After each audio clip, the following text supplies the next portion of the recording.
आज देखने वाले हैं विद्युत क्षेत्र विद्युत क्षेत्र की तीव्रता एवं इनका सूत्र।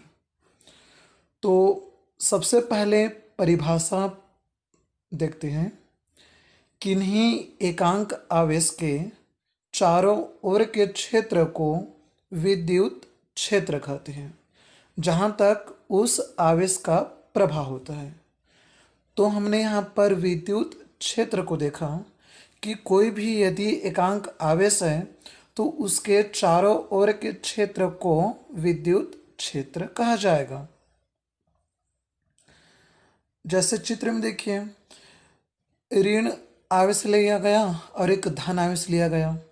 तो माना कि कोई भी एक धन आवेश है, जैसे हम कांच को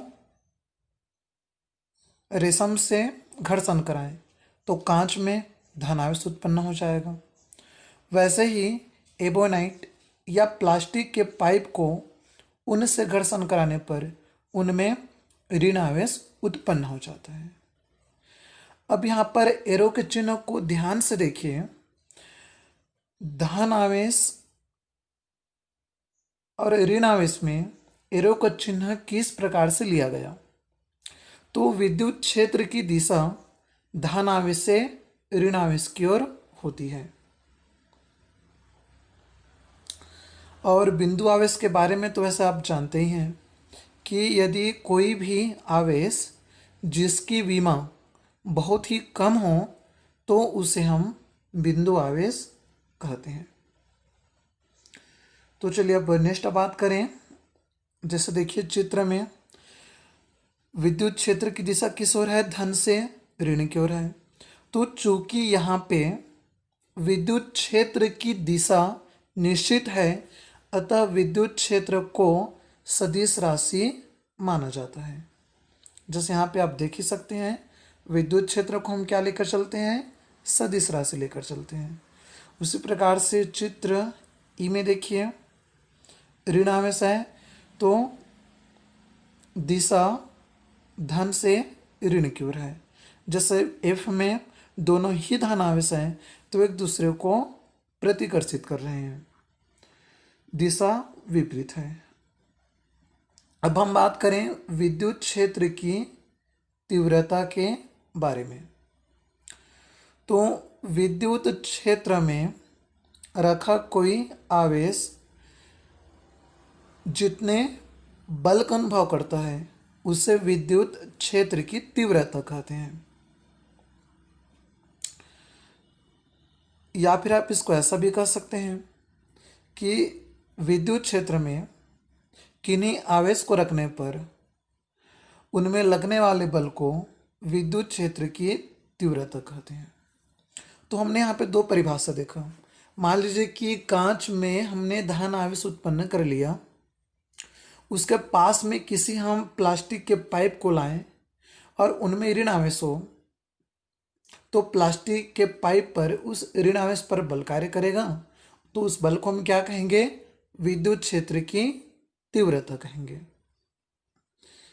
अब जैसे देखिए आगे इसमें चित्र में तो वैसा समझ में आ ही चुका होगा। यहाँ पर यदि हम संकेत के बारे में बात करें तो इसका संकेत लिया जाता है ई, क्योंकि इंग्लिश में इलेक्ट्रिक फील्ड कहते हैं व विद्युत क्षेत्र की तीव्रता को इंटेंसिटी ऑफ इलेक्ट्रिक फील्ड कहते हैं। यदि हम सदिश या अदिश को देखें तो विद्युत क्षेत्र या तीव्रता सदिश राशि होती है। अब आते हैं सूत्र पे। सदिश राशि है तो हमने वेक्टर ई लेकर चला, जहां वेक्टर ई बराबर है एफ बटा क्यू। एफ कूलम्ब बल है और क्यू आवेश है। तो यदि हम ध्यान दें, विद्युत क्षेत्र की दिशा धन आवेश से ऋण आवेश की ओर ही होती है। इस चित्र में देखिए चीजें क्लियर हो जाएगा।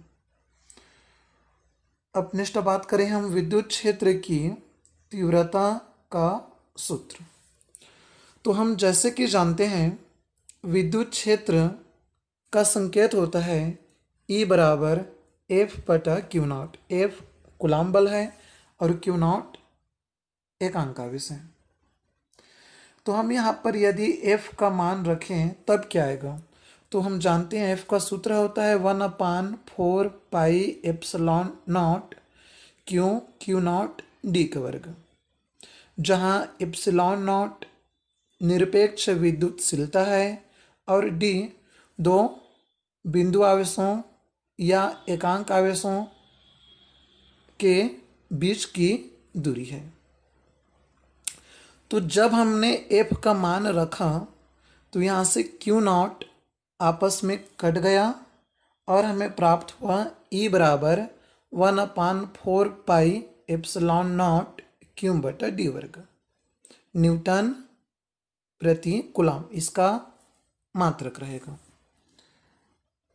तो देखिए यहाँ पे मात्रक भी है क्या, E बराबर F बटा क्यू नॉट न्यूटन प्रति कूलम। इसी प्रकार से हम कुछ डायग्राम को देखें, जैसे पॉइंट चार्ज, देखिए यहाँ पे बिंदु आवेश, चार्ज सिलेंडर, बेलन आकृति में आवेश उत्पन्न होना। उसी प्रकार से चार्ज स्फीयर, किन्हीं भी गोले में आवेश पाया जाना, या फिर मल्टीप्लाई पॉइंट चार्ज, सामान्य क्षेत्र या गुणात्मक क्षेत्र, या फिर चार्ज पैरेलल प्लेट्स, समांतर प्लेट में आवेश। तो आवेश इस प्रकार से वितरित होते हैं। तो हमने आज के क्लास में जाना कि किस प्रकार से सूत्र को लिया जाता है, सूत्र की उत्पत्ति कैसी होती है, और विद्युत क्षेत्र की तीव्रता का मात्रक क्या होता है। तो बस आज के वीडियो में इतना ही। नेक्स्ट वीडियो में हम अन्य चीज़ों के बारे में बात करेंगे। Thank you.